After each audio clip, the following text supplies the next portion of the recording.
99 TV చర్చా రచ డిబేట్కు స్వాగతం. నేను మొల్ల శ్రీనివాస్. తెలంగాణలో ఇప్పుడు 22A ఒకటి తర్వాత భూభారతి ఈ రెండు అంశాల మీద ఇటు బీజేపీ బీఆర్ఎస్ అదే క్రమంలో కాంగ్రెస్ ఈ మూడు పార్టీల మధ్య ఈ భూభారతికి సంబంధించి కావచ్చు, గతంలో ఉన్న ధరణి విషయంలో కావచ్చు, సో మూడు పార్టీలు కొత్తగా ఇప్పుడు 22/Aలో కొన్ని కొత్తగా దాంట్లో ఏదైతే భూములు చేర్చారనే ఆరోపణల నేపథ్యంలో సో మొత్తానికి ఈ టాపిక్ ఇప్పుడు తెలంగాణతో పాటు హైదరాబాదు ప్రజలను కూడా తీవ్రంగా కొంత ఇబ్బందులు పెడుతున్నట్టు తెలుస్తోంది.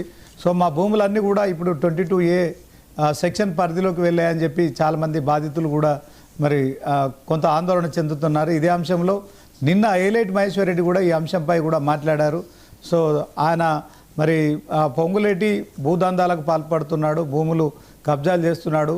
సో గతంలో ధరణి పేరుతో బీఆర్ఎస్లో అదే కార్యక్రమం జరిగింది. ఇప్పుడు భూభారతి పేరుతో కూడా మరి ఇప్పుడు మంత్రి పొంగులేటి రెవెన్యూ మినిస్టర్ కనుక సో ఆయన కూడా ఇదే కార్యక్రమం చేస్తున్నారు.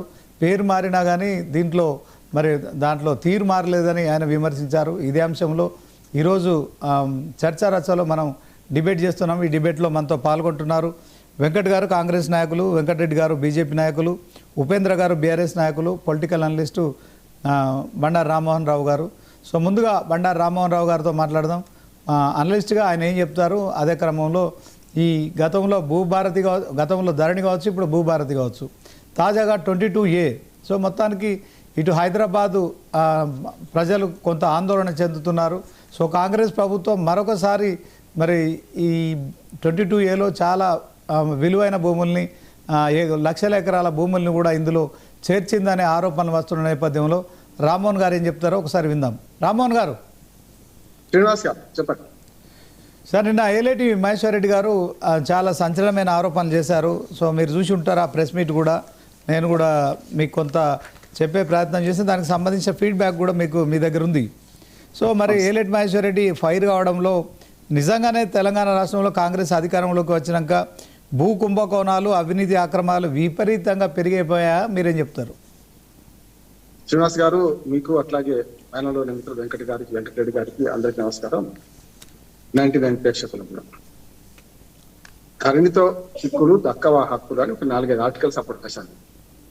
చాలా స్పష్టంగా 4 రకాలుగా ధరణిలో ఇబ్బంది వచ్చినట్టు ఏమనంటే ఆరోపణలకు సమాధానం ఎవరు చెప్తారంటే వెంకట గారు ఇది చెప్తారు, అటు పక్కన వెంకటరెడ్డి గారు ఉన్నారు కనుక వాళ్ళ చెప్పులో కాలు పెట్టలేను. కానీ నేను కొంచెం జరిగింది చెప్తాను, నా అనుభవంతో చెప్తాను. ధరణిలో 4 పొరపాటు జరిగింది. ఒకటేమో సర్వ నెంబర్ తప్పుపడ్డం, రెండోదేమో సర్వ నెంబర్ ఎక్స్టెండ్ తప్పుపడ్డం, తక్కువ పడ్డం లేకపోతే ఎక్కువ పడ్డం. అట్లానే మూడోది ఏంటంటే ఈ ప్రొహిబిషన్ లిస్ట్ లో ఒక్క గుంట అంతకుముందు ప్రభుత్వం సేకరిస్తే ఒక సర్వ నెంబర్ 10 ఎకరాలు ఉందనుకోండి, అందులో ఒక గుంటో 2 గుంటలో ప్రభుత్వం కాలువ పోయింది అనుకోండి, ఆ మొత్తం సర్వ నెంబర్ బ్లాక్ చేసాడు.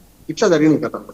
అప్పుడు ఏమైందంటే వీళ్ళందరూ ఈ 10 ఎకరాల రైతులందరూ పోయి అప్పుడు సెంట్రలైజ్ అధికారాలు కదా, ఆర్డీఓకి అధికారం లేదు, మన ఎంఆర్ఓకి అంతకంటే లేదు, కలెక్టర్ గారికి CCLAకి ఇచ్చారు.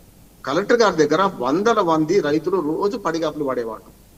ఇట్లా మాది ప్రొవిజన్ లిస్ట్ లో ఉంది అంటే వాళ్ళు ఏం చేయాల్సి వచ్చిందంటే అందులో ఎంత భూమి ప్రభుత్వం సేకరించింది, మిగతా భూమి పట్టా భూమే కదా, ప్రొవిజన్ లిస్ట్ ఎందుకు పెట్టారని చేయడానికి CCLAకి పంపి రాత్రులు అంటే దాని మీద మళ్ళీ ఆర్డర్ వచ్చేదాకా ఎదురు చూడాల్సి వస్తుంది. అప్పుడు డబ్బులు నడిచినాయి, పైరవి నడిచినాయి, పెద్ద ఎత్తున లంచాలు నడిచినాయి. ఇది కూడా చెప్తున్నాను నేను, పెద్ద లంచాలు కూడా నడిచినాయి.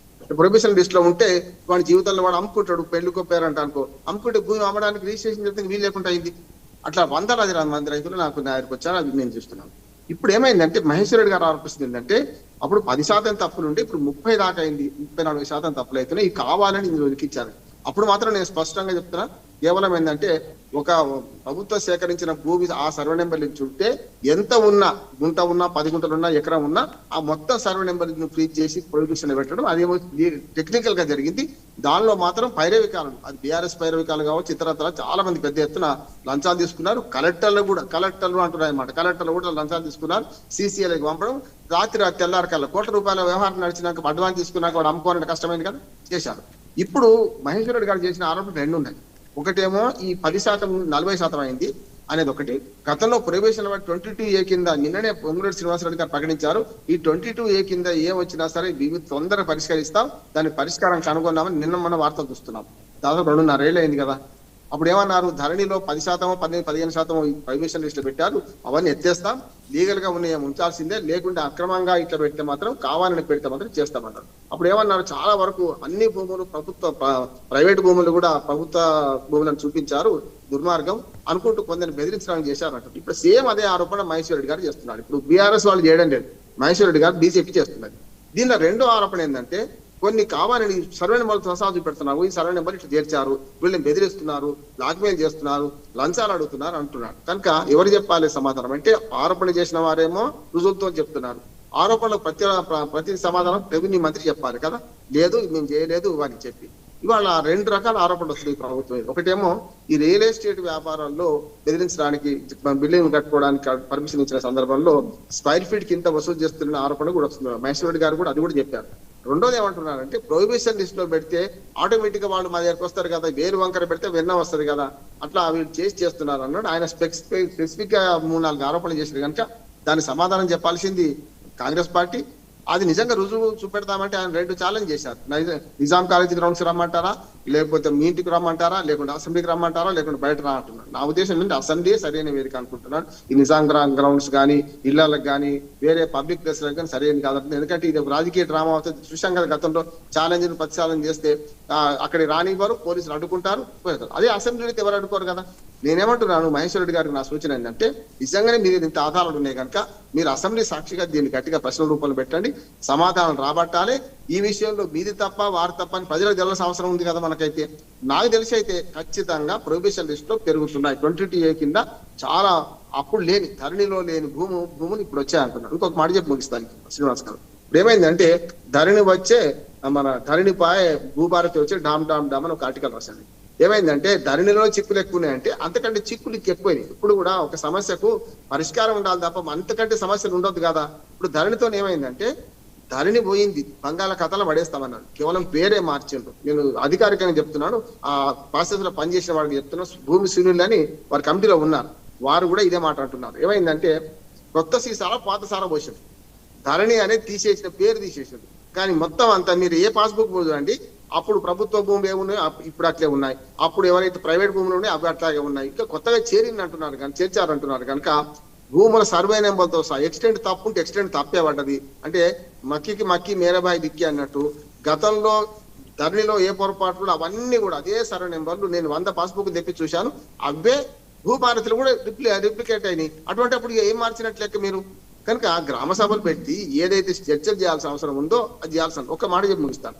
వైరా మండలి నుంచి ఒక క్లయింట్ నాకున్నాడు, ఆయన 2 గుంటలు తక్కువ పడ్డది. ఆయన భూమి 2 ఎకరాలు 2 గుంటలు కావాలి, 2 గుంటలు తక్కువ పడ్డది. అది సవరణ కోసం పెడితే పాత ప్రభుత్వం, ఇప్పుడు కాదు. అసలు 2 ఎకరాలు 2 గుంటలు తక్కువ తీసిపెట్టి 2 ఎకరాలు తీసేసి 2 గుంటలు చేసింది ఆయన.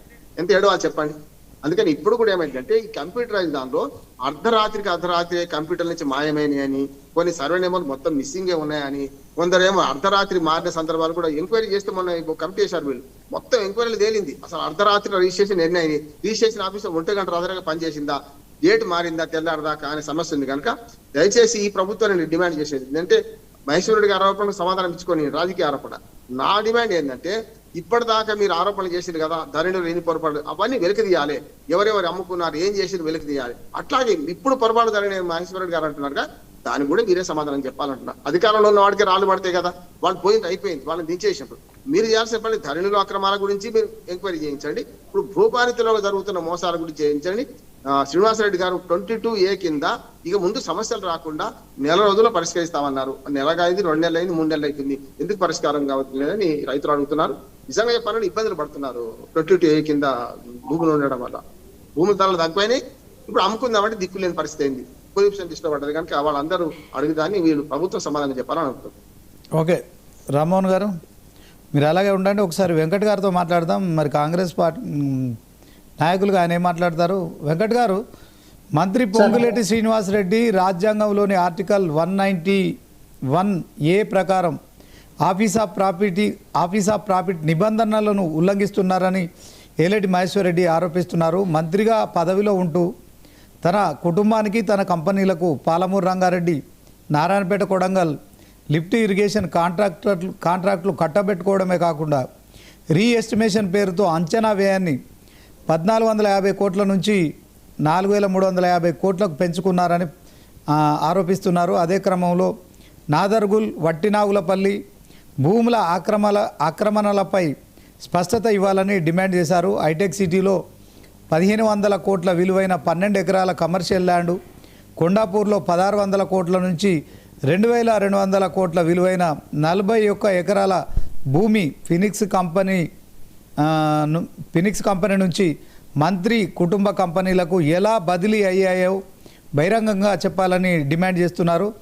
గత ప్రభుత్వానికి బినామీగా ఉన్న సంస్థలు ఇప్పుడు కాంగ్రెస్ నేతలకు బినామీలుగా మారయ్యారని కూడా మరి విమర్శించారు. ఫ్యూచర్ సిటీ పేరుతో జరుగుతున్న భూ లావాదేవీలపై 22A అక్రమాలపై సిబిఐ లేదా ఈడీ చేత విచారణ జరిపించే ధైర్యం ఈ ప్రభుత్వానికి ఉందా అని సవాల్ చేశారు ఏలేటి మహేశ్వర్ రెడ్డి. మీరు ఏం చెప్తారు?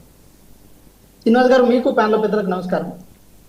ఏలేటి మహేశ్వర్ రెడ్డి గారు కాంగ్రెస్ పార్టీలో ఉన్నప్పుడు కూడా ఇట్లనే చెప్పేది, ఇట్లనే ప్రెస్ మీట్లు పెట్టేది, ఏమనుంటే ప్రెస్ మీట్ ద్వారానే చెప్పే ప్రయత్నం చేసేది, కొద్దిసేపు టైం పాస్ చేసేది, ఏదో అట్లా దాన్ని ముందుకు నడిపించేది. అవన్నీ ఫాల్స్ ఎలిగేషన్ సార్. దేనికైనా ఆధారాలు ఉండాలి. ఏదో ఇప్పుడు పలాని బిల్డింగ్లో శ్రీనివాస్ గారు మీ పేరు మీద సీను అపార్ట్మెంట్స్ అని ఉన్నదనుకోండి, దాంట్లో మీ పాత్ర ఉందని చెప్పి నేను చెప్పడం కోసం ఆ పక్క నుంచి రోడ్డు నుంచి మీరు వెళ్ళారు, అక్కడ మీరు ఎప్పుడు వచ్చేటోళ్ళు కూర్చొని మాట్లాడేటోళ్ళు అని చెప్పి నేను ఎలిగేషన్ చేస్తే కాదు కదండి, దానికి ఆధారాలు ఉండాలి. సో పొంగులేటి శ్రీనివాసరెడ్డి గారు 2011లో రాజకీయాల్లో రాకంటే ముందే రాఘవ్ కన్స్ట్రక్షన్ ద్వారా ఈ రాష్ట్రంలో ఎన్నో పనులు, కల్వర్ట్ పనుల నుంచి మొదలు పెడితే కాంట్రాక్ట్ పనుల వరకు, కన్స్ట్రక్షన్ పనుల వరకు ప్రతి పనుల్లో పొంగులేటి శ్రీనివాసరెడ్డి గారు చేసి ఉంటారు. రాజకీయాల కంటే ముందు వారు ఏది కన్స్ట్రక్షన్ ఫీల్డ్ లో చాలా పెద్ద మనిషి అయి ఉండే, తర్వాత రాజకీయాల్లోకి వచ్చారు. సో ఇంకో విషయం ఏంటంటే పొంగులేటి శ్రీనివాసరెడ్డి గారు ఏది రాజకీయాల్లోకి వచ్చిన తర్వాత ఆఫీస్ ఆఫ్ ప్రాఫిట్ కాదు సార్, ఏ కంపెనీని వారి పేరు మీద పెట్టుకోలే. తర్వాత అంశాలు ఏదైతే ఉన్నాయో వాళ్ళ సోదరులు కానీ, లేకపోతే సంబంధిత వాళ్ళ కుమారులు కానీ, లేకపోతే సతీమణి గారు వాళ్ళు చూసుకుంటున్నారు ఆ వ్యవహారాన్ని. వీరేం దాంట్లో ఇన్వాల్వ్ అయ్యారు. 2014లో వాళ్ళు వచ్చేటప్పుడే ఇట్లనే వచ్చారు, మేమన్నీ వదులుకొని నేను రాజకీయాలకు వస్తానని చెప్పారు. వచ్చారు, వచ్చి రాగానే ఎంపీగా గెలిచారు. గెలిచిన సందర్భంలో ఆ రోజు ఏది వాళ్ళ బీఆర్ఎస్ పార్టీ వాళ్ళ అవసరం కోసం పొంగులేటి శ్రీనివాసరెడ్డి గారిని తీసుకున్నా కూడా అక్కడ వాళ్ళ పార్టీ కోసం పనిచేసింది. తర్వాత ఆత్మగౌరవం కోసం, స్వాభిమానం కోసం ఈరోజు కాంగ్రెస్ పార్టీలోకి వచ్చారు. కాంగ్రెస్ పార్టీలో వాళ్ళు వచ్చిన తర్వాత ఎంత మైలేజ్ వచ్చిందనే విషయాన్ని మీ అందరికి తెలిసిందే.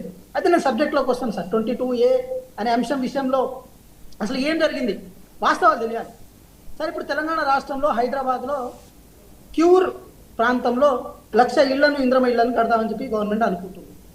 దానికి ఏం కావాలి? గవర్నమెంట్ భూములు కావాలి కదా సార్. ఆ గవర్నమెంట్ భూములు ఏదైతే ఉందో ఆ గవర్నమెంట్ భూములు ఫర్ ఎగ్జాంపుల్ చెప్పాలంటే ఒక 90 ఎకరాలలో కడదామని అనుకుంటుంది. ఏది ఇంద్రమ ఇళ్లను, అపార్ట్మెంట్స్ని కడదామని అనుకుంటుంది, టవర్స్ని. సో దానికైతే భూములు కావాలిగా. ఆ భూములు ఇట్లా కాపాడితేనే వస్తాయి సార్. అది హైడ్రా రూపంలోనే కాపాడాలి. లేకపోతే భూదాన్ భూములు, దేవాదాయ భూములు, అదేవిధంగా అసైన్మెంట్ భూములు, ఏదైతే కేటాయింపుల భూములు ఉంటాయో సో అవన్నీ ఇట్లనే దాన్ని కాపాడుకొని ఇది పేద ప్రజల అభివృద్ధి కోసం చేయాలి. అది కాంగ్రెస్ పార్టీ కోసమో, కాంగ్రెస్ పార్టీ నాయకుల కోసమో 22Aలో పెట్టలేం సార్. అది పేద ప్రజల భూమి, ప్రభుత్వం భూమి, ప్రభుత్వంలో ఉంచాలని చెప్పి ఈరోజు కృతనిశ్చయంతో గవర్నమెంట్ పనిచేస్తుంది. గౌరవ ముఖ్యమంత్రి గారి ఆలోచన, గౌరవ పొంగులేటి శ్రీనివాసరెడ్డి గారి ఆలోచన ఒకటి సార్, అర్హుడైన వ్యక్తి యొక్క హక్కును కాపాడాలి, అదేవిధంగా ప్రభుత్వ భూమిని కూడా కాపాడాలి సార్. ఏది నిషేధిత జాబితాలో ఉంచడం ఏదైతే ఉందో గతంలో బీఆర్ఎస్ పార్టీ చేయలేకపోయింది. ఇప్పుడు నేను మాట చెప్తున్నాను సార్. 22A అనేది సర్వే నెంబర్ మొత్తానికి వర్తిస్తుంది. ఇండివిజువల్గా ఒక హౌస్కో లేకపోతే ఒకదానికో వర్తించదు. వీళ్ళు ఏం చేసారు గతంలో అంటే అసైన్మెంట్ భూములను ఎన్ఓసీలు నేర్పించుకొని ఏది ఏమంటారు ఫ్లాట్లు చేసుడు, పెద్ద పెద్ద వెంచర్లు చేసుడు, ఇలాంటివి చేసుకుంటూ వచ్చారు సార్. అది చాలా పెద్ద నేరం సార్. తద్వారా ఇలాంటి సమస్యలు వచ్చినాయి. అట్లా నేరం చేయడంతో పాటు తర్వాత ఏం చేశారంటే కొన్ని జీవోలు తీసుకొచ్చారు. ఆ జీవోల ద్వారా ఏది హౌస్ సంబంధించిన భూములు ఏదైతే ఉన్నాయో చిన్న ఇది 150 గజాలు, 100 గజాలు వాటిని రెగ్యులరైజేషన్ చేసి, అంటే ఒక ప్రభుత్వ భూమిని కబ్జా చేసి ఎన్ఓసీలు చేయడమే కాకుండా దాంట్లో ఇల్లు కట్టుకొని దాన్ని రెగ్యులరైజ్ కూడా చేయొచ్చు అని చెప్పి అలాంటి దుర్మార్గాలు పాల్పడ్డారు. మీరు చూశారు కదా సార్, ఇక్కడ ఏది మహేశ్వరం లాంటి ప్రాంతాల్లో భూదాన్ భూములు కూడా ఏది వదలలేదని చెప్పి ఆ విషయం కూడా మీకు తెలుసు కదా. సో ఇలాంటి సందర్భాలు ఉన్నాయి, ఇలాంటి ఇబ్బందులు ఉన్నాయి సార్. దేవునికి ఇచ్చిన దేవుని మాన్యాలు కూడా వదలలేదు. దేవుని మాన్యాల భూములు ఏదైతే ఉన్నాయో అది కూడా వదలలేదు. కాబట్టి వాటిని కాపాడాలంటే 22Aలో పెట్టాలి. ఈ పెట్టే క్రమంలో ఒకటి సార్, మేము ఏమంటున్నాం, పెట్టే క్రమంలో చిన్న మిస్టేక్ అయితే ఏం జరిగిందంటే పక్కన అవే సర్వే నెంబర్లు దీంట్లో కలిసిపోయి కొంతవరకు దాంట్లో బ్లాక్లో పడ్డ విషయం అయితే వాస్తవం. అలాగని చెప్పి వాటికి పరిష్కారం ఉండదని సార్. ఇప్పుడు మనం ఏమంటాం, ఇప్పుడు కళ్ళం నుంచి ఏది మొత్తం తీసుకొచ్చే సందర్భంలో ఒడ్లు మొత్తం తీసుకొచ్చే సందర్భంలో పరిగె కొంచెం ఆగిపోతుంది సార్. నాలుగు పానాలు వెంకట్ గారు ఒక మాట ఇంకొక మాట, తెలంగాణ రాష్ట్రంలో సెక్షన్ 22A నిషేధిత జాబితాను అడ్డుపెట్టుకొని పేద రైతులు ప్రైవేటు భూ యజమానులను తీవ్ర ఇబ్బందులకు గురి చేస్తున్నారు. గతంలో 10% ఉన్న 22A భూముల విస్తీర్ణము ఇప్పుడు ఇందాక చెప్పినట్టు రామ్మోహన్ గారు చెప్పినట్టు ఇప్పుడు 30 నుంచి 40% పెరిగింది. 1 కోటి ఎకరాలకు అది చేరుకుంది.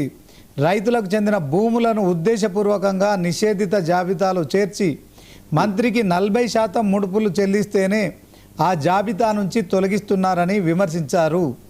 సో దీంట్లో ఇక పరిశ్రమల శాఖ మంత్రి ఆధారాలు ఉంటే బయట పెట్టాలని అడుగుతున్నారు.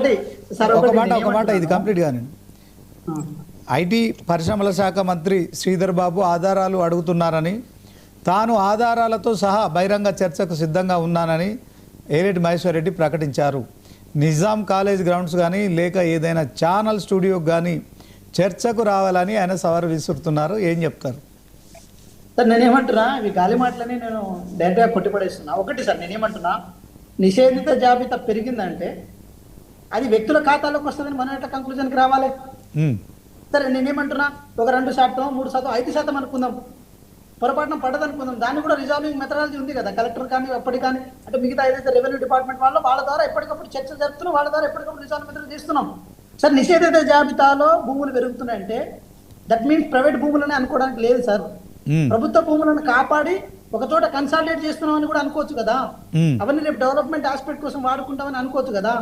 సార్, ఈ రోజు మీరు గమనించండి, ఒక ప్రైవేట్ భూమి కోసం కొట్లాడే వ్యక్తులు ఉంటారు కానీ ప్రభుత్వ భూముల కోసం కొట్లాడే వ్యక్తులు కరువైపోయారు సార్. అది అధికారిక యంత్రాంగం కానీ లేకపోతే ప్రజా సంఘాలు కానీ ఎన్జిఓస్ కానీ మేధావులు కానీ వాళ్ళందరూ ప్రభుత్వ భూముల కోసం కొట్లాడతలేరు సార్. మనకు సంబంధం లేదు కదా అని అనుకుంటున్నారు. కానీ ప్రభుత్వ భూములు పేదోడి ఆస్తి సార్, దాన్ని కాపాడాల్సిన బాధ్యత ఉంటుంది సార్. ఆ రోజు ప్రభుత్వ భూమి ఉంది కదనే కదా సార్ ఈరోజు ఆ రోజు ఎస్సీ ఎస్టీలకు అసైన్మెంట్ భూముల రూపంలో ఇవ్వగలిగింది రాష్ట్ర ప్రభుత్వం. అప్పుడు ఇందిరాగాంధీ గారు ఉన్నప్పుడు ఎస్సీ ఎస్టీలకు ఎందుకు ఇవ్వగలిగింది? ప్రభుత్వ భూమి ఉందనే కదా. రేపు ఒక 10 సంవత్సరాల తర్వాత ప్రభుత్వ భూమి. ఓకే వెంకట్ గారు, ఈ సవాళ్ళు మీరు స్వీకరిస్తున్నారా? వెంకట్ గారు, ఈ సవాళ్ళను స్వీకరిస్తున్నారా? ఏలేటి మహేశ్వర్ రెడ్డి గారు బహిరంగ చర్చకు రావాలని చెప్పి దుద్దిల శ్రీధర్ బాబు ఏదైనా ఉంటే ఆధారాలు ఉంటే చూపెట్టాలని ఆయన అడిగిన దానికి 100% స్వీకరిస్తాం. ఆధారాలు తీసుకొని రమ్మని చెప్పండి. వెంకటరెడ్డి గారు చెప్పండి సార్. శ్రీనివాస్ గారు, అందరికి నమస్కారం. బేసిక్ గా ఇప్పుడు ఇక్కడ ఎట్లయిపోయిందంటే బీఆర్ఎస్ హయాంలో ధరణి తీసుకొచ్చిన తర్వాత మనం అంతకుముందు కూడా ఇదే ఛానల్లో మనం డిస్కషన్ కూడా పెట్టుకున్నాం. దగ్గర 45 లక్షల ఎకరాల్లో ధరణిలో ప్రభుత్వ భూములు ఉంటే దాదాపుగా 20 లక్షల ఎకరాలు మాయమైపోయినాయని ఇప్పటిదాకా ఆ లెక్క తేలలే. వీళ్ళు కాంగ్రెస్ పార్టీ వాళ్ళు చెప్పారు ప్రభుత్వంలో రాకముందు, మేము వచ్చిన తర్వాత ఫోరెన్సిక్ ఆడిట్ చేస్తాం, దానిని తీసిపడేస్తాం, దానిని పాతాళంలో తొక్కి పెడతాం. ఆ తర్వాత 20 లక్షల ఎకరాలు ఏవైతే ధరణి నుంచి మాయమైనాయో అవన్నీ కూడా రిట్రీవ్ చేసి ప్రభుత్వ భూములు కాపాడుతాం, తెలంగాణ ప్రజలకు ఇస్తాము అని చెప్పిన వాళ్ళు ధరణి పోయింది, భూభారతి వచ్చింది. ఈ భూభారతి ఎట్లా అయిపోయిందంటే భూహారతి లాగా, కాంగ్రెస్ కు హారతి లాగా అయిపోయింది. అంటే ఇక వాళ్ళు ఇక ఇష్టం వచ్చినట్టుగా ఎట్లా అంటే అట్లా చేసుకోవచ్చు. ఇప్పుడు ఒక 30 నెలలు అయిపోయింది కాంగ్రెస్ పార్టీ వచ్చిన తర్వాత. దాని తర్వాత కాంగ్రెస్ పార్టీగా ఇష్టం వచ్చినట్టుగా మనం, ఎందుకంటే వాళ్ళు ఇక వచ్చే అవకాశం లేదు, అధికారానికి వచ్చే అవకాశం లేదు, ఉన్న భూముల్ని అప్పరంగా అమ్మి పడేయాలి, లేకపోతే దాని ఎక్కడెక్కడ భూములు ఉన్నాయి. ఎందుకంటే ఇదే తతంగం, ఇదే సేమ్ సీను ధరణి తీసుకొచ్చిన తర్వాత ప్రభుత్వ భూములు ఎక్కడెక్కడ ఉండే, ఏ విధంగా ఉండే, ఎట్లా ఉన్నాయి, ఎవరి దగ్గర ఉన్నాయి, ఏ విధంగా వాటిని ఆ ధరణి నుంచి మనం రిజిస్టర్ చేసుకోవాలి, ఓటీపీలు జనరేట్ చేయాలి, రాత్రి ఖతం చేయాలి, అవన్నీ కూడా చేశారు. అవన్నీ కూడా రైతుల దగ్గర నుంచి తెలవకుండానే ఖతం చేసి పడేశారు. అలాంటివి ఇప్పుడు కూడా సేమ్ టు సేమ్ మక్కిగా ధరణి ఎట్లనో భూభారతి కూడా గట్లనే, ఏ చేంజెస్ లేవు. అప్పుడు 30 మాడ్యూల్స్ ఉన్నాయి, రకరకాల ఇష్యూస్ ఉన్నాయి, ఇప్పుడు కూడా అదే మాడ్యూల్స్ ఉన్నాయి, ఎక్కడ కూడా చేంజెస్ లేవు. ఆ విధంగానే ఇప్పుడు ఏం చేస్తున్నారు ఇక్కడ వచ్చిన తర్వాత కూడా, ఇప్పుడు వాళ్ళు ఏంటంటే ఈ ఫోరెన్సిక్ ఆడిట్ విషయంలో చేస్తున్నట్టుగానే ఆ ఫోరెన్సిక్ ఆడిట్ చేసుకుంటూనే కనపడతాయి ఎక్కడున్నాయి భూములు, ప్రభుత్వ భూములు కానీ, లేకపోతే ఎండోమెంట్ కానీ, అసైన్డ్ కానీ, లేకపోతే వక్ఫ్ ల్యాండ్స్ కానీ మిగతా ల్యాండ్స్ అన్ని రకాలే కనపడుతుంటాయి. ఎక్కడెక్కడ ఉన్నాయి ఏం సంగతి ఎట్లా తీసుకోవాలనే ఆలోచన ప్రభుత్వానికి ఉండొచ్చు. అందుకనే ఈ విధంగా 22A తీసుకొచ్చింది. 22 ఏంది, నిషేధిత జాబితాలో పిఓపిలో పెట్టాలి.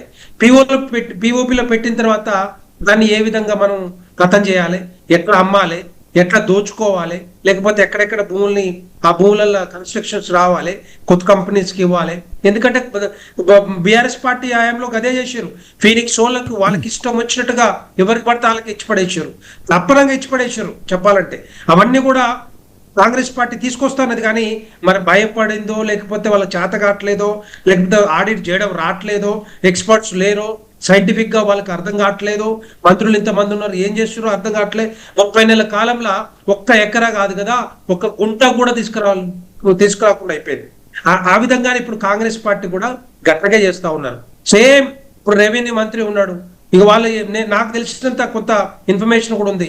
ఈ నిషేధిత భూముల్లో అంతకుముందు 10% ఉంటే ఇప్పటి నుంచి 30 నుంచి 40% భూములు పిఓపిలో పెట్టినట్టు చెప్తా ఉన్నారు. అంటే దగ్గర దగ్గర 20 లక్షల ఎకరాల నుంచి 1 కోటి ఎకరాల వరకు నిషేధ జాబితా. పట్టా భూములు ఉన్నా కూడా పట్టా భూములుండి ఇండ్లు కట్టుకొని ఇదే ఇండ్లకి జిహెచ్ఎంసీ నుంచి 10 రకాల పర్మిషన్లు తీసుకొని అపార్ట్మెంట్లు కట్టి అపార్ట్మెంట్ల మరి మన ఎవరైతే కొనుక్కున్నారో వాళ్ళ భూములు కూడా వాళ్ళ అపార్ట్మెంట్ కూడా నిషేధ జాబితాలు పెట్టినట్టుగా కనపడతా ఉంది.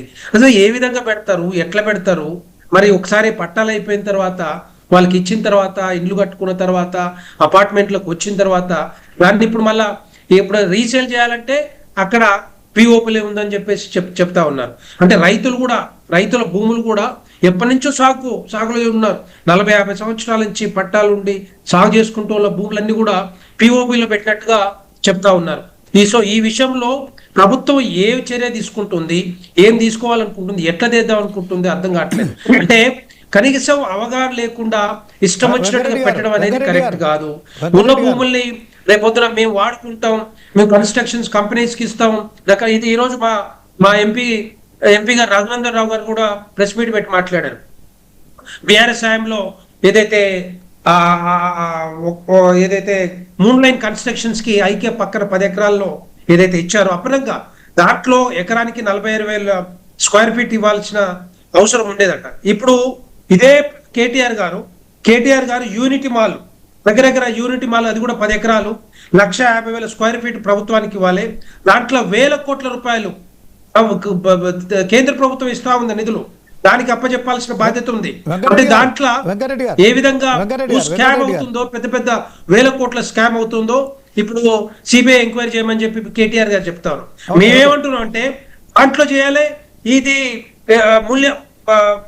మూన్ లైన్ కన్స్ట్రక్షన్స్ లో కూడా 10 ఎకరాల్లో, ఎందుకంటే 46,000 స్క్వేర్ ఫీట్ కే ఒప్పుకున్నారు బీఆర్ఎస్ వాళ్ళు. దాని మీద కూడా సిబిఐ ఎంక్వైరీ. దాంతో పాటుగా ధరణిలో ఏవైతే అవినీతి అక్రమాలు జరిగినాయో భూభారతిలో కూడా అవే అవినీతి అక్రమాలు జరుగుతున్నట్టు కనపడతా ఉంది. అవన్నీ కూడా బయటికి తీయాల్సిన బాధ్యత ఉంది. దానికి మీరు సిబిఐ ఎంక్వైరీకి మీరు కాల్ఫర్ చేయండి, లెటర్ రాయండి. 2 రకాలుగా అన్ని రకాలుగా అయిపోతుంది. తెలంగాణ ప్రజలకు సమాధానం చెప్పాల్సిన బాధ్యత బీఆర్ఎస్ ఉంటది, తర్వాత బీఆర్ఎస్ మీద ఉంటది, కాంగ్రెస్ పార్టీ మీద ఉంటది. సో ఈ విధంగా ఇష్టం వచ్చినట్టుగా ఎక్కడ కాదు, రాళ్ళు గాని, రప్పలు గాని, ఇసుక గాని, తర్వాత భూములు గాని ఏది పడుతుంది ఏది పడుతుంది అమ్మేస్తున్నారు, 1,000 కోట్లు సంపాదిస్తున్నారు. ఆ కోట్లు ఎడిపోతున్నాయి, ఎవరు ఏం చేస్తున్నారో అర్థమవుతా ఉంది. అందుకే మా floor leader elite Maheshwar Reddy గారు చెప్తా ఉన్నారు, సవాల్ విసురుతా ఉన్నారు, రండి ఎక్కడికో అసెంబ్లీలో చర్చిస్తారా, లేకపోతే పబ్లిక్ ఎక్కడ ఏ పబ్లిక్ ప్లేస్ అయినా కూడా రండి, లేకపోతే ఛానల్కి రండి, ఏ టీవీలకైనా. ఎందుకంటే వారి దగ్గర ఆధారాలు ఉన్నాయి కాబట్టి, ఆధారాలు బయట పెడుతున్నారు కాబట్టి, ఆధారాలు ఉన్నాయి కాబట్టి సవాల్ ఇస్తా ఉన్నారు, ఛాలెంజ్ చేస్తా ఉన్నారు. ఎందుకు వెనకపోతా ఉన్నారు చెప్పాలి. మరి రెవెన్యూ మంత్రి కానీ, పొంగులేటి సుధాకర్ రెడ్డి గారు కానీ, లేకపోతే ప్రభుత్వం కానీ, లేకపోతే ముఖ్యమంత్రి గారు కానీ వీటికి సమాధానం చెప్పాలి.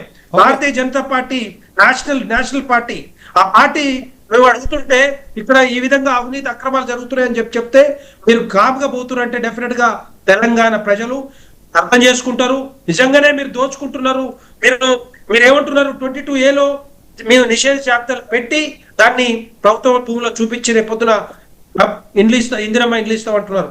అది కాదు నాయన, మీరు అమ్ముకునేది 100. అంతకుముందేమో 100 కోట్లు ఎకరానికి 100 కోట్లు అమ్మితే వెంకటరెడ్డి గారు, ఇప్పుడు వెంకటరెడ్డి 150 గారు, 200 ఒక కోట్లు మాట, కూడా అమ్ముతా ఒక మాట. ఉన్నారు. ఆ విధంగా కాదు.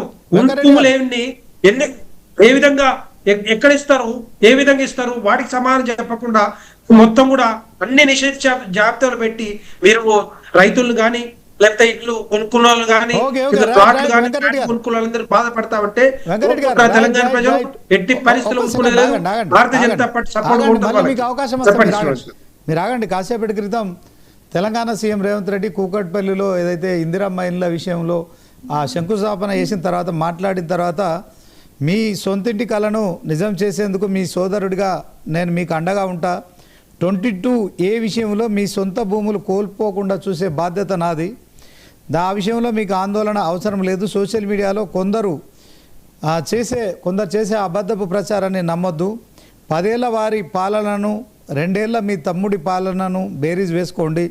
నాకు వయసు ఉంది, ఓపిక ఉంది, మీకు మంచి చేయాలన్న సంకల్పం ఉంది. తెలంగాణను విధ్వంసం నుంచి వికాసం వైపు తీసుకెళ్తున్నాం. కొంతమంది దుర్మార్గులు రాష్ట్రంలో కరువు రావాలని క్షుద్ర పూజలు చేశారు. అయినా దేవుడు మన వైపు ఉన్నాడు, వర్షాలు కురిపించాడు. మంచి మనసుతో అభివృద్ధి చేయాలన్న మా సంకల్పానికి దేవుడి ఆశీర్వాదం ఉంది. కుటిల బుద్ధితో క్షుద్ర పూజలు చేసేవారికి అది తిరిగి వారినే అష్టదిగ్బంధనం చేస్తుంది.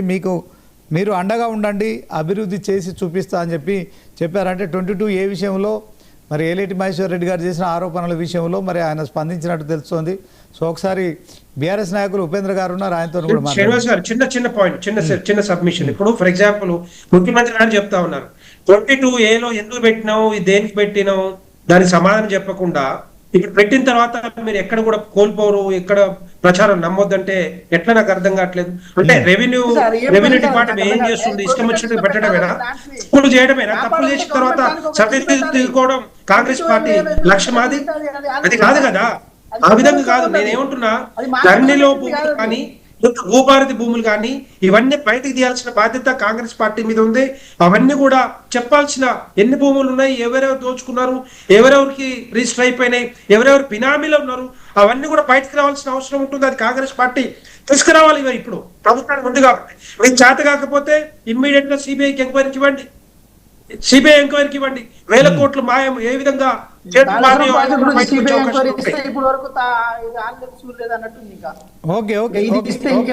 ఒకసారి బీఆర్ఎస్ నాయకులు ఉపేంద్ర గారు ఉన్నారు, వారితో కూడా మాట్లాడదాం. ఉపేంద్ర గారు నమస్తే. ధరణి పేరుతో ధరణి కారణంగా ఒక 4 కాలమ్స్ ఇబ్బందికరంగా ఉండే, కానీ ఇప్పుడు భూభారత్ తీసుకొచ్చిన తర్వాత ఆ 4 కాలమ్స్ నుంచి ఇంకొక 10 కాలమ్స్ ఇంకా ఇబ్బందికరంగా తయారయ్యాయి. గతంలో ఉన్న ఇబ్బందులు ప్రజలకు మరింత పెరిగాయి తప్ప తగ్గలేదు. 22A ఏదైతే ఉందో ఆ సెక్షన్ కింద ఇప్పుడు నిషేధిత భూముల జాబితా 1 కోటి ఎకరాలకు పైగా ఉంది. సో దాంట్లో ఏలేటి మహేశ్వర్ రెడ్డి గారు తర్వాత మీ బీఆర్ఎస్ నాయకులు కూడా కొంత ఆరోపణలు చేస్తున్నారు.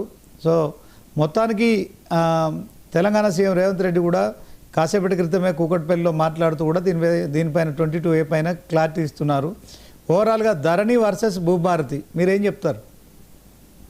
ఇప్పుడు మనం ఆ రోజుల్లో ధరణి తీసుకొచ్చినటువంటి సబ్జెక్ట్ ఏంటంటే, గతంలో అనేక సంవత్సరాలుగా అనేక రకాలుగా రెవెన్యూలో ఉన్నటువంటి అపరిష్కృత సమస్యల్ని పరిష్కారం చేయటం కొరకు రైతుల్ని ఒకసారి రైతు ధరణిలో ఓనర్గా వచ్చిన తర్వాత ఇక అది మొత్తం కూడా కంప్యూటరైజ్ అయిపోతే ఇట్లాంటి ఆక్రమణలకు కానీ లేకపోతే డబల్ రిజిస్ట్రేషన్స్ కానీ లేకపోతే రెవెన్యూలో అంతకుముందు ఉన్న అవకతవకలు ఆపటం కొరకు ధరణి తీసుకొచ్చినటువంటి ఉద్దేశం. అది స్పాట్ రిజిస్ట్రేషన్ కావటం, వెంటనే రిజిస్ట్రేషన్లు చేసుకోవడం, లేకపోతే అవినీతి రిజిస్ట్రేషన్ స్టాంపు దాంట్లో జరిగేటువంటి అవినీతిని అరికట్టడం కొరకు అనేక రకాలైనటువంటి దాంట్లో మనము తీసుకురావడం జరిగింది. సరే, దాంట్లో కొన్ని జరిగినాయి అనేది కొంత పెండింగ్ ఉన్నది.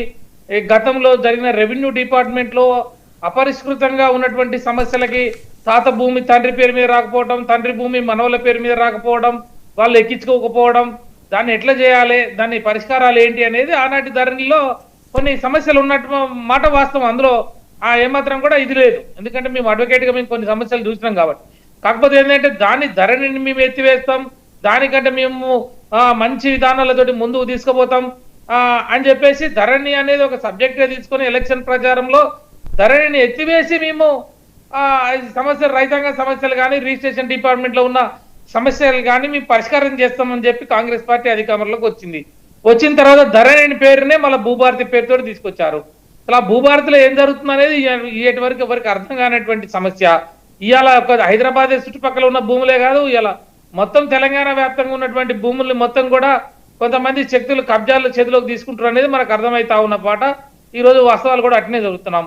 ఈ 22A అనేది ఎక్కడి నుంచి వచ్చింది, ఎందుకు వచ్చింది, ఈ రెవెన్యూ భూములు, ఈ అసైన్మెంట్ భూములేంటి, లేకపోతే ఎండోమెంట్ భూములేంటి, వక్ఫ్ భూములేంటి, లేకపోతే ప్రైవేట్ భూముల్ని అందులోకి ఎందుకు తీసుకుపోతా ఉన్నారు, ప్రైవేట్ భూముల్ని తీసుకుపోయి ప్రొహిబిటెడ్ లిస్ట్ లో పెట్టిన తర్వాత దాన్ని విడిపించుకోవాలంటే 40% 30% కమిషన్లు ముట్టజెప్పాలని కన్సర్న్ డిపార్ట్మెంట్ మంత్రులకు కానీ, లేకపోతే అసలు అంటే వీళ్ళు తెలంగాణని ఉన్నటువంటి భూములను మొత్తం కూడా డిజిటలీకరణ పేరుతోటి ఇవాళ ఎవ్వరికి అర్థం కానటువంటి ఒక మాయాజాలాన్ని తీసుకొచ్చేసి ఆ మాయాజాలంలో జొప్పించేసి దాంట్లోనే ఉన్న భూమి, ప్రైవేట్ భూములు, రైతుల భూములు, సంవత్సరాలుగా వాళ్ళకి రికార్డు పరంగా ఉన్న భూముల్ని, తర్వాత కబ్జాలో ఉన్న భూముల్ని, వ్యవసాయ భూముల్ని, ఈ భూములన్నీ కూడా అందులో పెట్టేసి ఇవాళ వాళ్ళు ఏమైందంటే తాళం చేయి ఓపెన్ చేయాలంటే వారికి ఎంతో ముట్ట చెప్పాలనేటువంటి పరిస్థితి.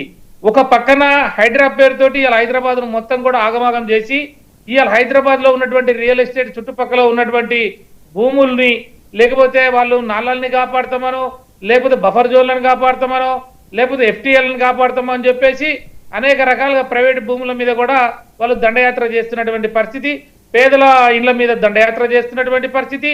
ఇవాళ హైడ్రా కానీ, లేకపోతే ఇప్పుడు వస్తున్నటువంటి ఈ 22A కానీ ఇవాళ హైదరాబాద్ మొత్తం కూడా కుదేలైపోయింది. ఇంకోటి ఏంటంటే కన్స్ట్రక్షన్ అయినటువంటి మన మిత్రులు చెప్పినట్టు కన్స్ట్రక్షన్ అయినటువంటి బిల్డింగ్ల మీద కూడా అపార్ట్మెంట్లు ఉన్నటువంటి బిల్డింగ్ల వాళ్ళకు కూడా నోటీసులు ఇవ్వటం, ఇవాళ కంటి మీద కునుకు లేకుండా నిద్ర లేని పరిస్థితి ఇవాళ హైదరాబాద్ లో తీసుకొస్తే హైదరాబాద్ లో ఔటర్ రింగ్ రోడ్ చుట్టూ ఉన్నటువంటి వేలాది మంది, లక్షలాది మంది నిరుద్యోగ యువత బీటెక్ ఎంటెక్ చదివి వాళ్ళకు ఉద్యోగాలు రాకపోయినా కూడా ఈ రియల్ ఎస్టేట్ నమ్ముకొని వాళ్ళే ఆఫీసులు పెట్టుకొని చుట్టుపక్కల ఉన్న పాత లేఅవుట్లను కూడా సేకరించి ప్లాట్లో మరి అమ్మటమో కొనటమో కమిషన్ మధ్యవర్తిత్వం చేసో ఇలా అనేక లక్షలాది మందికి ఉపాధి దొరుకుతున్నటువంటి హైదరాబాద్ నగరంలో ఇవాళ లక్షలాది మంది నిరుద్యోగులు ఎవరైతే ఉన్నారో రియల్ ఎస్టేట్ రంగాన్ని నమ్ముకున్నటువంటి యువత మొత్తం కూడా ఈ రోజు ఆగమైపోయింది. అదే విధంగా కన్స్ట్రక్షన్ ఫీల్డ్ లో మరి బీటెక్ సివిల్ చదివిన వాళ్ళు, ఎంటెక్ సివిల్ చదివిన వాళ్ళు తమ 4-5 కలిసి సొంతంగా ఒక 600 గజమో 800 గజమో అపార్ట్మెంట్ భూములు కొని కన్స్ట్రక్షన్ ఫీల్డ్ లోకి వెళ్ళారు. ఆ కన్స్ట్రక్షన్ ఫీల్డ్ లోకి వెళ్తే ఆ భూములకి పర్మిషన్ ఇవ్వాలంటే, అపార్ట్మెంట్లకు పర్మిషన్ ఇవ్వాలంటే అక్కడ కూడా SFTకి ఇంత ఇవాళ 250-300 పెట్టిర్రు. ఈ రకంగా పెట్టడం ద్వారా మరి రేట్లు పెరిగిపోతే అమ్మే పరిస్థితిలో ఇబ్బంది ఉన్నది, వీళ్ళు లంచాలు ఇచ్చుకునే పరిస్థితులు లేరు. అక్కడ ఇక్కడ కడితేనేమో మళ్ళీ 22A అంటున్నారు. ఇవాళ బిల్డర్లు ఇలా కొంతమంది ఆత్మహత్య చేసుకున్నారు, రియల్ ఎస్టేట్ వాళ్ళు ఆత్మహత్య చేసుకుంటున్నారు. ఇవాళ హైదరాబాదు విశ్వనగరంగా పేరు ప్రఖ్యాతులు పొంది రియల్ ఎస్టేట్ రంగంలో లేకపోతే ఇన్ఫ్రాస్ట్రక్చర్ రంగంలో మరి వేలాది లక్షలాది ఎకరాలు మరి కట్టినటువంటి ఇవాళ మొత్తం కూడా పెండింగ్ అయిపోయినాయి. ఇవాళ వాళ్ళు వడ్డీ చెల్లించే పరిస్థితిలో లేరు, బ్యాంకు వాళ్ళు లోన్లు ఇచ్చే పరిస్థితులు లేరు. ఎక్కడికెక్కడ స్టాగ్నేషన్ వచ్చి ఇలా హైదరాబాద్ సరౌండింగ్స్ అండి, ఔటర్ రింగ్ రోడ్డు చుట్టూ ఉన్నటువంటి 10 కిలోమీటర్ల అవతల కానీ యూతల కానీ మొత్తం కూడా రియల్ ఎస్టేట్ రంగం కూడా కుదేలైపోయింది. ఒక్క ఆఫీసులో కూడా ఒక కొనే వాళ్ళు లేరు, అమ్మే వాళ్ళు లేరు. మళ్ళీ రిజిస్ట్రేషన్ ఛార్జీలు. మూడోది ఏంటి అంటే మళ్ళీ భూముల విలువ పెంచుతామని చెప్పేసి ఆ రిజిస్ట్రేషన్ స్టాంపు డ్యూటీలు పెంచటము, మరి అక్కడ ఆ వాల్యూ పెంచడం ద్వారా స్టాంపు డ్యూటీలు పెరిగిపోయి మరి ప్లాట్ ఖర్చులు కూడా పెరిగిపోతున్నటువంటి పరిస్థితి.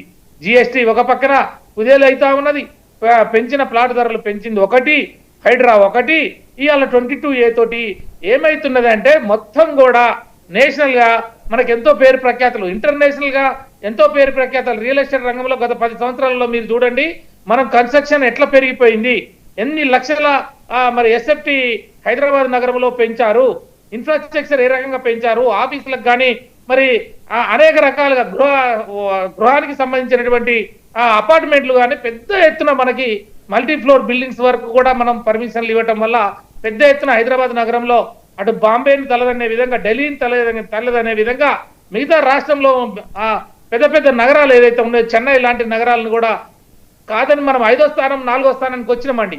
అట్లాంటిది మనం నెంబర్ 1కి తీసుకుపోవాల్సినటువంటి పరిస్థితిలో ఉంటే మళ్ళా తిరిగి కింద పడిపోయింది. దీన్ని ఎట్లా లేపాలి, ఈ రియల్ ఎస్టేట్ ఎట్లా బాగుపడాలి, ఆ నిరుద్యోగ యువత వాళ్ళకి ఎట్లా మళ్ళీ ఉపాధి రావాలి, ఈ ప్రభుత్వం వాళ్ళేమో ఈ పెద్దలేమో 22A పెట్టడం ద్వారా ఇవాళ మొత్తం కూడా అది సరే ఇదంతా ఒక భాగం. అసలు ఓనర్లు ఎవరైతే ఉన్నారో వాళ్ళ సొంత భూముల తరతరాలుగా తండ్రుల నుంచి తాతల నుంచి వచ్చిన భూములను కూడా నిషేధిత జాబితాలో పెట్టి వాళ్ళకు ఉన్న భూములను కూడా అది క్లియరెన్స్ రావాలంటే దానికి నో అబ్జెక్షన్ ఇవ్వాలంటే మరి ఈ రకంగా మాకు పర్సెంటేజ్ ఇవ్వనంటే అంటే పేదలకి సెక్యూరిటీ లేదు, నిరుద్యోగతకి సెక్యూరిటీ లేదు, అదేవిధంగా సొంత పెట్టుబడులు పెట్టుకున్న మీలాంటి వాళ్ళు మరి అక్కడ ఇక్కడ అపోసప తెచ్చి బిల్డర్ రంగంలోకి వచ్చిన వాళ్ళకి సెక్యూరిటీ లేదు. సరే వీళ్ళందరి సంగతి దేవుడెరుగు ఏం చేస్తున్నారో ఏమో అంటే ఇంట్లో కూర్చున్న వాడికి సొంత భూమి ఉన్న వాడికి ఇల్లున్న వాడిని కూడా 22A పెట్టి ఇవాళ ఈ రాష్ట్ర ప్రభుత్వం అడ్మినిస్ట్రేషన్ పరంగా పూర్తిగా విఫలమైంది. వాళ్ళు ఏ రకంగా చేస్తున్నారో ఏం చేస్తున్నారో మంత్రులకు కానీ ముఖ్యమంత్రులకు కానీ కోఆర్డినేషన్ లేదు. ఇవాళ రెవెన్యూ మొత్తం కూడా తగ్గిపోయింది. మళ్ళీ ఇప్పుడు అడిగితే ఏమంటున్నారంటే క్షుద్ర పూజలు అని చెప్పి ముందులో ఒకటి బాంబే వేస్తా ఉన్నాడు. క్షుద్ర పూజల సంగతి దేవుడెవరురా నాయన, నీ చేతుల పని ఎందుకు చేయి. ఇవాళ చేతబడులు చేస్తే ముఖ్యమంత్రి దిగిపోయేది ఉంటే, శాఖ మంత్రులు చేస్తే ప్రధాన మంత్రులు దిగిపోయేది ఉంటే, శుద్ర పూజలు చేస్తే ప్రధానమంత్రి కాల్ చేయి దిగిపోయటమో, రాహుల్ గాంధీ మోడీ గురించి చేయటమో, లేకపోతే ఇక్కడ మేము ప్రతిపక్ష పార్టీలుగా మేము ముఖ్యమంత్రికి ఏదో కావడం, ఇవన్నీ పిచ్చి మాటలు పనికిమాలిన మాటలు మాట్లాడుతూ కాలక్షేపం చేస్తూ మళ్ళీ ఈ రకమైనటువంటి డైవర్ట్ పాలిటిక్స్ చేస్తూ ప్రజల్ని క్షుద్ర పూజలు ఏం క్షుద్ర పూజలే క్షుద్ర పూజలు ఎక్కడ ఉంటాయి? క్షుద్ర పూజలు అనే మాట తీసుకొస్తేనే అది క్రిమినల్ లో ఆ సెక్షన్ల కింద కేసులు అయితే అవి దాని లేదు చట్ట ప్రకారంగా నిషేధించబడ్డటువంటి మాటలను తీసుకొచ్చి బాధ్యత అయిన పదవిలో ఉండి ముఖ్యమంత్రిగా ఉండి మళ్ళీ నువ్వు మాట్లాడితే క్షుద్ర పూజలు చేస్తే నువ్వేం చేస్తున్నట్టు? ఇవాళ వెంకరెడ్డి గారు బీజేపీ నాయకుడు, ఇవాళ మోడీ గారు కేంద్రంలో ఉన్నారు, సిబిఐ ఉన్నది, వాళ్ళకి అన్ని ఏజెన్సీలు ఉన్నాయి వాళ్ళ దగ్గర. ఇవాళ కాంగ్రెస్ పార్టీ చేస్తున్న అవినీతి విధానాల మీద ఇవాళ కేంద్ర ప్రభుత్వం డైరెక్ట్ గా వచ్చి సుమోటోగా కూడా తీసుకొని ఈ జరిగిన అవినీతిని ఎందుకు ఆపట్లేదు అంటే మీరు ఇక్కడ కాంగ్రెస్ పార్టీ భారతీయ జనతా పార్టీ రెండు ఒకటే అయినాయా?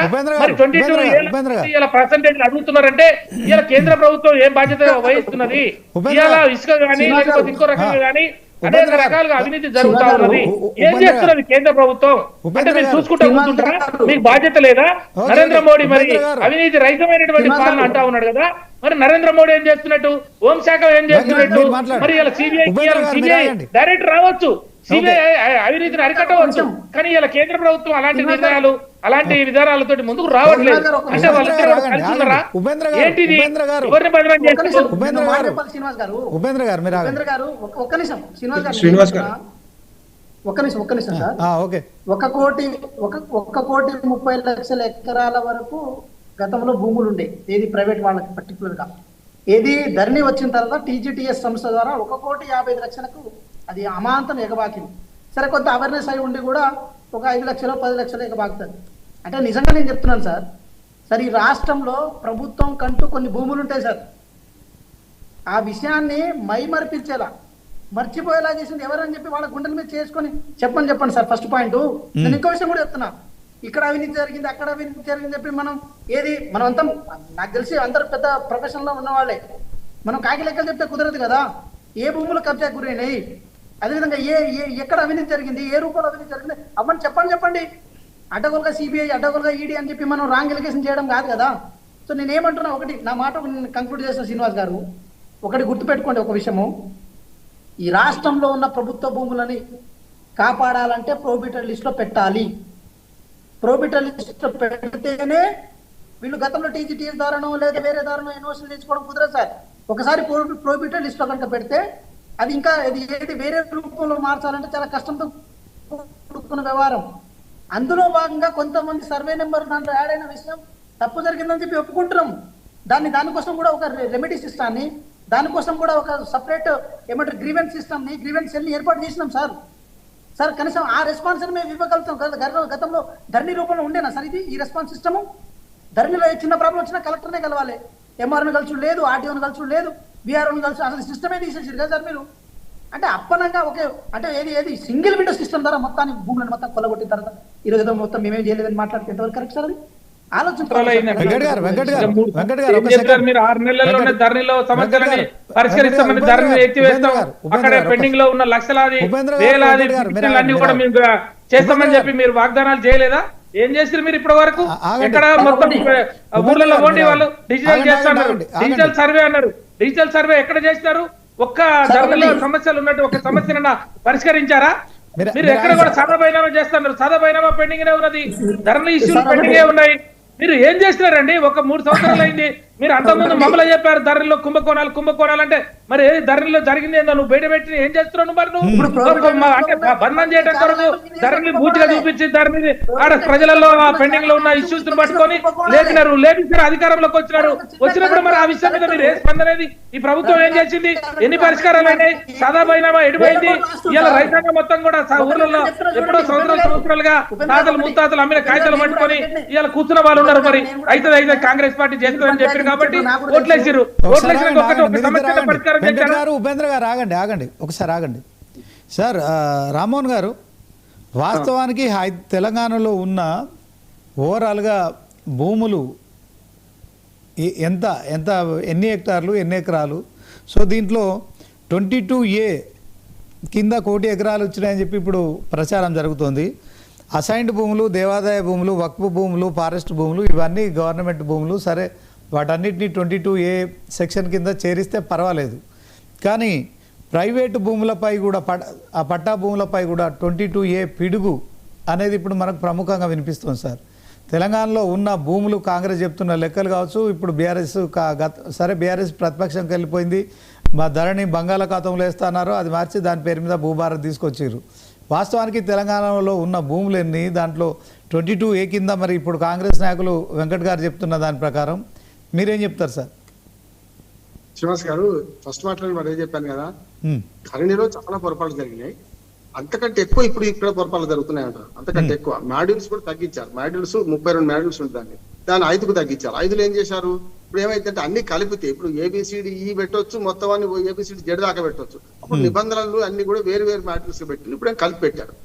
ఆనాడు ధరణిలో కూడా పొరపాటు జరిగి 4 చెప్పాను నేను. ఒకటి, మనకు ప్రొహిబిషన్ లిస్ట్ లో పట్టేదారు నెంబర్ కూడా పెట్టారు. ఒక్క గుంట తీసుకున్న ప్రభుత్వం మొత్తం సర్వే నెంబర్ బ్లాక్ చేశారు, అది తప్పు అంటున్నారు. రెండోది, పాతకు ఎప్పుడో అమ్ముకున్న రిజిస్ట్రేషన్ అయిన భూములు కూడా పాత పట్టేదారు పేరు మీద వచ్చింది. ధరణి ఏమైందంటే మీరు సంస్కరించకుండా ధరణి పాత రికార్డులు అందులో తీసుకొచ్చారు. పాత రికార్డు అంటే కూడా కనీసము అప్పటిదాకున్న పానీలు కూడా తీసుకోలేదు. ఎప్పుడో 10 ఏళ్ల కింద పానీ తీసుకురావట్లు ఏమైంది అంటే అన్ని కూడా పాత పట్టేదారు అమ్ముకున్న వాళ్ళ పేర్లు వచ్చినాయి. ఎక్స్టెంట్ తప్పబడ్డది, సర్వే నెంబర్లు తప్పబడ్డాయి, ఎక్కువ ఉన్నది తక్కువ ఉన్నాయి. ఇవన్నీ పొరపాటు జరిగింది. నేను ఏమంటున్నా అంటే అదే గారు ఏం చేస్తున్నారంటే ఏం చేయాలి? చేసిన తప్పులు తిద్దుకోవాలి. ఇప్పుడు ఏమైందంటే కాంగ్రెస్ ప్రభుత్వం వచ్చినాక అదే గారు ఏం చేస్తున్నారు? చేసిన తప్పులు మళ్ళీ చేస్తున్నారు అంటున్నాడు. ఆనాడు వాళ్ళు అన్నది కరెక్ట్. నిజంగా ప్రొహిబిషన్ లిస్ట్ లో వ్యక్తులను వేధించారు. చాలా మంది ప్రైవేట్ వ్యక్తులు కూడా ఆ భూములు ప్రొహిబిషన్ లిస్ట్ లో పడ్డాయి. కలెక్టర్లు కూడా లంచాలు వసూలు చేశారు, కేంద్రీకృత పాలన చేశారు. MROకి అధికారం లేదు, RDOకి లేదు, కలెక్టర్ ACCA అన్నారు. కరెక్టే. నేనేమంటానంటే అవి తీసేయాలి కదా. పోనీ అప్పుడు ఇంకో ఆరోపణ చేసింది కాంగ్రెస్. ఏమన్నదంటే ఇందులో దాదాపు 1,00,000 ఎకరాలు ప్రభుత్వ భూములను మీరు అమ్ముకున్నారు, అన్యాక్రాంతం చేశారు. ఇప్పుడు వెంకట గారు చెప్పింది కరెక్ట్. ఎందుకంటే అవి అన్యాక్రాంతం కావద్దు కదా. కనీసం ఒక 100 ఎకరాల 500 ఎకరాల 1000 ఎకరాల మీరు ధరణిలో ఉన్న పొరపాటును బట్టి అన్యాక్రాంతం అయితే వాటి రిటర్న్ తీసుకొచ్చారు ఎక్కడన్నా అని ప్రజలు అడుగుతారు కదా. లేదు కదా ఇప్పటి వరకు అయితే.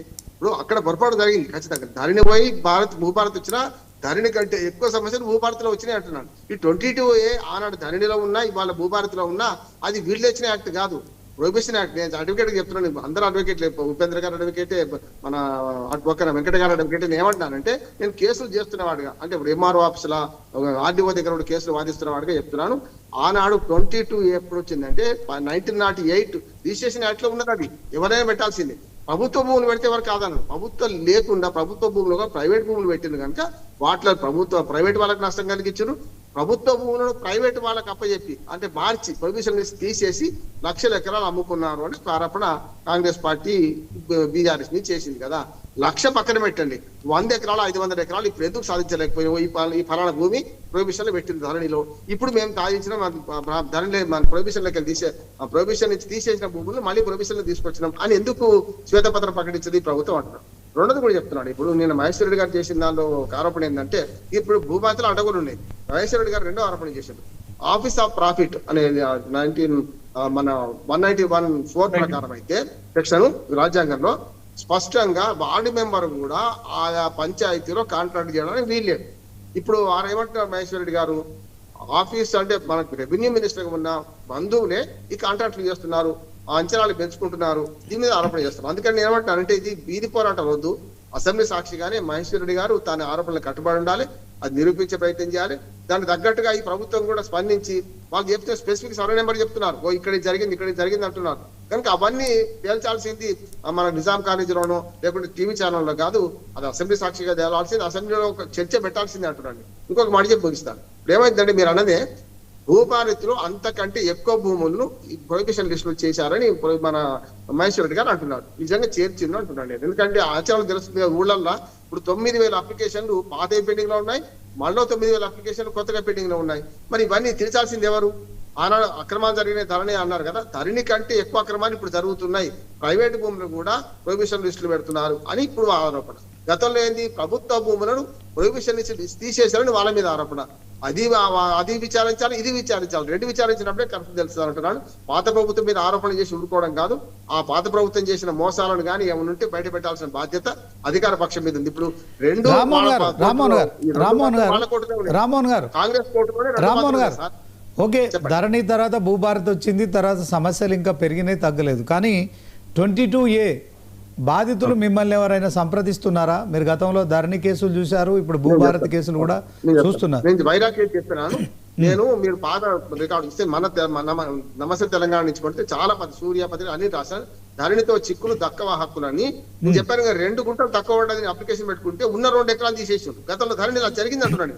అట్లా చాలా. ఇంకోటి అమ్ముకున్న భూములు వాళ్ళ పేరు మీద రావడం వారసత్వంగా. ఎక్కడ హైదరాబాద్ ఉన్నాడు వచ్చి ఇప్పుడు నా భూమి నా పేరు మీద ఉంది అమ్ముకునే ప్రయత్నం చేసి అమ్మిండు కూడా. రియల్ ఎస్టేట్ చేసి ప్లాట్లు చేసిన దానిలో కూడా ఆ పట్టదాలు వచ్చి అమ్ముకున్నారు, అర్థాన్ని చేసిండు. ధరణిలో అని జరిగినాయి అంటున్నాడు. ధరణిలో జరిగిన పెద్దది ఏంటంటే ప్రైవేట్ ఆస్తులు కూడా ప్రొహిబిషన్ లిస్ట్ లో పడ్డాయి. అందులో విడుదల చేసుకోవడానికి కలెక్టర్లకు కూడా ఈ ఆరోపణ చేసిన అప్పుడు బీఆర్ఎస్ లంచాలు ఇచ్చి దాన్ని తీసుకోవాల్సి వచ్చింది. భూభారత్ వస్తే ఇవన్నీ పరిష్కారం అయితే అనుకున్నాం అందరం కూడా. ఇప్పుడు కూడా సంప్రదిస్తూనే ఉన్నారు.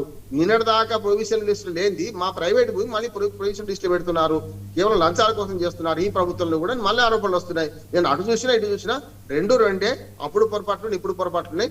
చేయాల్సిన పని ఏంటంటే ఇప్పుడు సమగ్ర భూ సర్వే చేసి ల్యాండ్ టైటిలింగ్ యాక్ట్ కేంద్ర ప్రభుత్వం తీసుకొచ్చింది, బీజేపీ వాళ్ళు తీసుకొచ్చిందే ఉన్నది, ఆంధ్రప్రదేశ్ లో జరుగుతున్నది. ఇక్కడ కూడా సమగ్ర భూ సర్వే చేసేసి ఎప్పుడు నిజాం కాలంలో జరిగింది కదా, మొత్తం కొత్త సర్వే నెంబర్లు ఇవ్వండి. అప్పుడు ఆటోమేటిక్ గా కొత్త పాస్బుక్ లో వస్తే ఈ భూమా వివాదాలు ఉంటే మాకు అడ్వకేట్ కోర్టులో పనే ఉండదు అంటున్నాడు. గతంలో ఆర్వార్ వచ్చినాక మన శ్రీనివాస్ గారు మన భూపేంద్ర గారు కూడా బాగా తెలుసు, మాకు కేసులు ఒక 10 ఏళ్ళు తక్కువైనాయి సార్, సివిల్ కేసులు లేకుండా. ఎందుకంటే ఆర్వార్ వచ్చినాక సాదా బైనామాలన్నీ కూడా రిజిస్ట్రేషన్ ఫీజు కట్టుకొని చేసుకున్నారు. ఇప్పుడు చాలా తక్కువ వచ్చినాయి కేసులు. ఇప్పుడు మళ్ళీ కోర్టుల కేసులు ఎందుకు పెరుగుతున్నాయి? మీ ధరణి వల్ల పెరిగినాయి, ఇప్పుడు భూభారత్ వల్ల పెరిగినాయి. అంటే ఏం తేడా లేదు అంటున్నాను. ఓకే, 22A సెక్షన్ కింద బాధితులు ఎవరైనా మిమ్మల్ని సంప్రదిస్తున్నారా? చాలా మంది సంప్రదిస్తారు, ఇప్పుడు కూడా సంప్రదిస్తున్నారు అంటున్నాను నేను. ఇప్పటికి కూడా సంప్రదిస్తున్నారు. గతంలో ధరణి అప్పుడు సంప్రదించారు, ఇప్పుడు కూడా సంప్రదిస్తున్నారు. నేను రికార్డు కూడా చెప్తాను, ఏ జిల్లాలో ఏం జరుగుతుందని చెప్తాను. హైదరాబాద్ రంగారెడ్డి ఎక్కువ అక్రమాలు జరిగిన చెప్తాను. భూమి విలువ ఎక్కువ ఉందో హైదరాబాద్ రంగారెడ్డి మేడ్చల్ మల్కాజ్గిరి సంగారెడ్డి, ఇప్పుడు అంటే కొత్త జిల్లా చెప్తున్నా, సంగారెడ్డి భువనగిరి యాదాద్రి భువనగిరి ఈ చుట్టుపక్కల మెదక్ కొంత పాతం అట్లాగే సిద్దిపేట జిల్లా, ఈ జిల్లాల నుంచి ఎక్కువ ఫిర్యాదులు వస్తున్నాయి. అక్కడ భూముల విలువ ఎక్కువ ఉంది కనుక అక్కడ ఎక్కువ జరుగుతున్నాయి అన్నమాట. అవును, ఇప్పటికీ ప్రభుత్వ భూములను ప్రొహిబిషన్ లిస్ట్ లో నుంచి తీసేస్తున్నారు. ఇప్పటికి కూడా, అప్పుడు ధరణి జరిగింది, ఇప్పుడు జరుగుతుంది. రెండోది ప్రైవేట్ భూములు కూడా ప్రొహిబిషన్ లిస్ట్ లో చేరుస్తున్నారు. దానివల్ల ఏమైందంటే 1000 ఒకరి పెట్టి ఇవన్నీ వస్తుంది కదా. అప్పుడు ఉపేంద్ర గారికి అపార్ట్మెంట్ కడదామని పెట్టుకుంటాను అనుకోండి, అది కదా పోయి చేసుకుంటాడు కదా, ఎట్లన్నా చేసి ఏమైనా కావాలి చేసుకుంటాడు. అది అందరికి వర్తిస్తుంది, వెంకట గారికి వర్తిస్తుంది, ఉపేంద్ర గారికి వర్తిస్తుంది, వెంకటరెడ్డి గారికి వర్తిస్తుంది అంటున్నాడు. చెప్పండి చెప్పాలి. గతంలో మీరు ఒకసారి సంగారెడ్డి రంగారెడ్డి మేడ్చల్ ఈ 3 జిల్లాల్లో ఒకసారి చూడండి, కొంచెం భువనగిరిని కూడా కలుపుకోండి. ఈ 3-4 జిల్లాల్లో కలెక్టర్ గారు ఎవరైతే ఉన్నారో వాళ్ళందరూ కన్ఫర్డ్ ఐఏఎస్ ని పెట్టుకున్నారు. ఒక్కళ్ళు కూడా డైరెక్ట్ ఐఏఎస్ ని పెట్టుకోలే, వాళ్ళ చేతిలో పవర్ రియలే. కన్ఫర్డ్ ఐఏఎస్ పెట్టుకున్న తర్వాత ఇప్పుడు ఇష్యూ కూడా ఈ 4-3 జిల్లాలు ఎక్కువ ఎందుకు వస్తుందంటే, ఇక్కడ ఆల్రెడీ ఏదైతే ప్రొహిబిటెడ్ లిస్ట్ ఆల్రెడీ ఉన్నాయి. Prohibited list nothing but assignment విభాగాలు ఏదైతే ఉన్నాయో అవన్నీ ఎన్ఓసీల పేరుతో మారిపోయినాయి. సో తర్వాత కూడా ఈ ప్రభుత్వం వచ్చిన తర్వాత కూడా ఎన్ఓసీలు చేయాలని చెప్పి చాలా మంది కలెక్టర్ ఆఫీస్ చుట్టూ తిరిగినా కూడా ఎక్కడ వాటికి ఎక్కడ అవకాశం ఇవ్వలే. దట్ బికాజ్ ఆఫ్ మాకు కనుక వేరే ఉద్దేశాలు కనుక ఉంటే మాత్రం 100% వాటికి ఛాన్స్ ఉండేది. కానీ ఇప్పుడు ఎందుకు అవి అవుతున్నాయంటే ఒకటే, ప్రభుత్వ భూములని ప్రభుత్వ భూములు ఏవైతే ఉన్నాయో ప్రజల భూములే, అది డెవలప్మెంట్ యాక్సెప్ట్ యాంగిల్ కోసం ప్రభుత్వం వాడుకోవాలి. దాన్ని కాపాడుతున్నప్పుడు ఏమంటారు, అది ఎందుకు పెడుతున్నారు, ఏం చేస్తున్నారు అన్నికంటే ముందు ఒకసారి మనం పరిశీలించుకోవాలి కదా, ఎందుకు ఆ భూములు ఎక్కడి నుంచి తవ్వుతున్న కొద్ది వస్తున్నాయి. ఖచ్చితంగా మీరు ఇంకో జిల్లా మర్చిపోయారు, సిద్దిపేట జిల్లా కూడా. వెంకట గారు మీరు ఆ 3 జిల్లాలే కాదు, సిద్దిపేట జిల్లా కూడా కన్ఫర్మ్ చేస్తారు. పేరు చెప్పొద్దని చెప్పలేదు కానీ సిద్దిపేట జిల్లా కూడా అట్లే ఉన్నది. వీళ్ళందరూ ఆస్తులు పాత ఐఏఎస్ ఎవరైతే కన్ఫర్మ్ చేశారో వాళ్ళ ఆస్తులు జప్తు చేసి వాళ్ళ ఆస్తుల మీద ఏసీబీ దాడి చేయించని తెలుస్తాయి. పాత ఏం జరిగింది అని నేను జరిగింది తెలుస్తుంది మనకు. పూర్తిగా పైరవికాలకు తయారైన కలెక్టర్ నుంచి లంచాలు తీసుకున్నాను, ఇంతకన్నా నియమానాపనలు చేయాలి నేను ఇచ్చిన వాడిని కూడా చెప్తా. ఎందుకంటే వాళ్ళు ఇప్పుడు పని వెళ్ళాలి, భయాన తీసుకున్నారు, ₹1,00,00,000 భూమి, పని వెళ్ళాలి, ఏదైనా చేసి బయటపడాలి అని. ఇప్పుడు కూడా అదే జరుగుతుంది. మీరు ఒక్క పని చేయాలి మీరు మన వెంకట గారు, ఇప్పుడు మీరు అన్న ఆరోపణ ఏందో, ప్రభుత్వ భూమిని ధరణి పోయి భూభారతి ఎన్ని రక్షించారు, మీరు ఎందుకు శ్వేతపత్రం విడుదల చేయాలంటున్నాను. ఒక గతంలో ఈ సరైన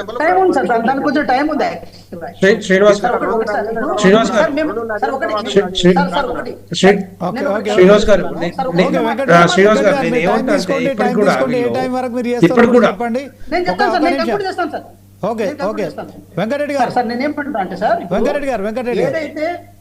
ఒక నిమిషం శ్రీనివాస్ గారు నేను ఏమంటా అంటే ఇప్పుడు కూడా అంటే 1974 లో ల్యాండ్ అలాట్మెంట్ అయిన తర్వాత పట్టా భూములు అయిపోయిన తర్వాత అసైన్ ల్యాండ్ అని చెప్పి లేకపోతే గవర్నమెంట్ ల్యాండ్ అని చెప్పి ఇప్పుడు 22A తీసుకొచ్చి ప్రోహిబిటెడ్ పెడితే ఎట్లా ఏ విధంగా పరిష్కారం చేస్తారు? ఆ టైంలోనేమో ఇచ్చారు. ఆ టైం నుంచి ఈ రోజు మేము వచ్చిన తర్వాత అప్పుడు ఇచ్చిన ల్యాండ్స్ అన్ని కూడా మా చేతిలో ఉండాలి, మేము ఆ ప్రోహిబిటెడ్ లో పెడతామంటే ఎట్లా ఏ విధంగా కుదురుతుంది అంటున్నాడు.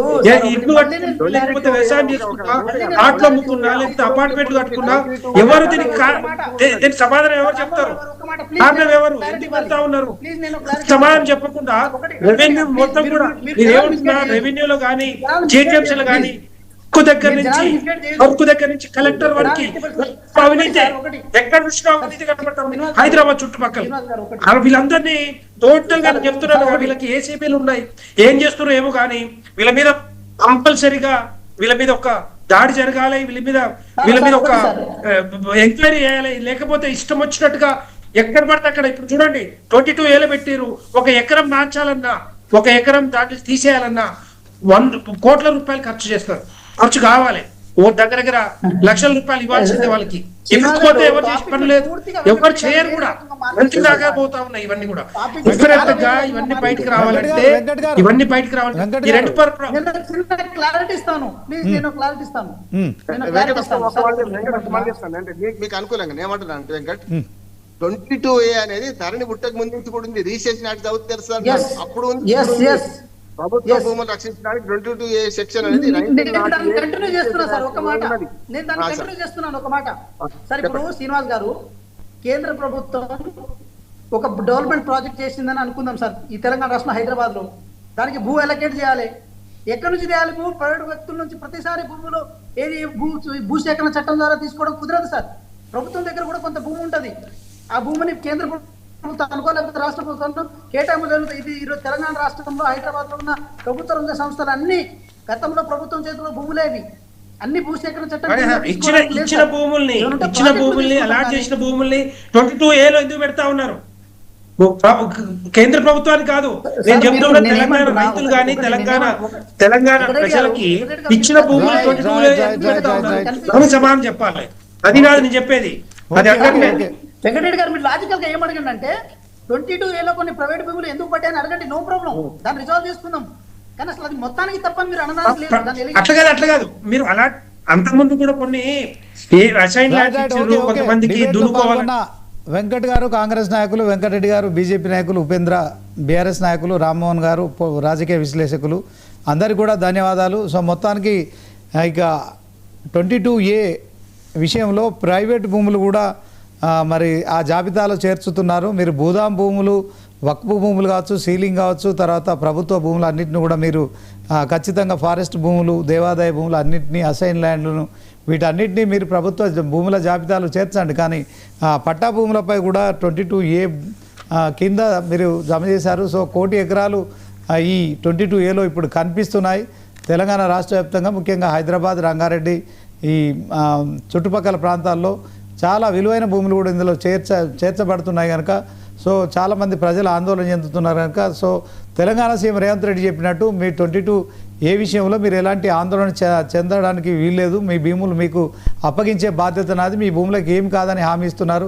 చూడాలి మరి 22 ఏ విషయంలో. ఇప్పటికే బాధితులైతే మరి చాలా ఆందోళన చెందుతున్నారు. ఈ అంశంలో తెలంగాణ ప్రభుత్వం ఎలా ముందుకెళ్తుందనేది మాత్రం వేచి చూడాల్సి ఉంటుంది. ఇది వాటి చర్చ రచ్చ డిబేట్. చూస్తూనే ఉండండి 99 టీవీ.